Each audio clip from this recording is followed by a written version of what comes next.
Halo, saya Gusti Sinta SW dari 6B Pendidikan Biologi. Nah, video kali ini kita akan membahas tentang hanyutan genetik.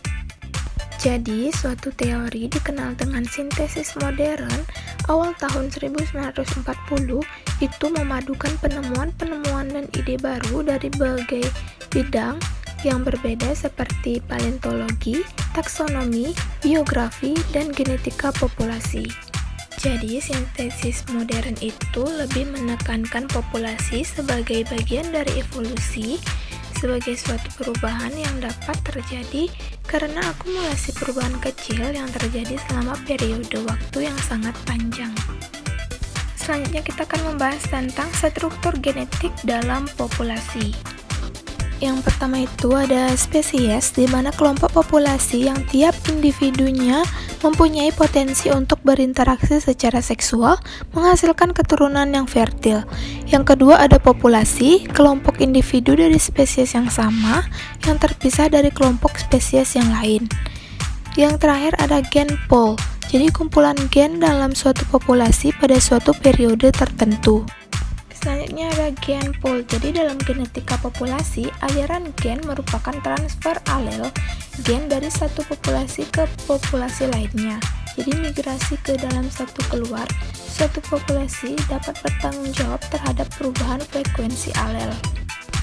Jadi di dalam suatu populasi mempunyai kemungkinan untuk memasukkan alel atau kehilangan alel karena gen pool atau aliran gen, pertukaran genetik karena migrasi dari individual yang fertil atau gamet antar populasi. Jadi gen pool seringkali mengeliminasi perbedaan yang ada antar populasi yang berdekatan yang seringkali dapat menjadi satu populasi yang mempunyai kesamaan struktur genetik. Genetic drive atau perubahan dalam gen pool karena suatu kejadian yang menyebabkan frekuensi alel dalam populasi tersebut mengalami perubahan.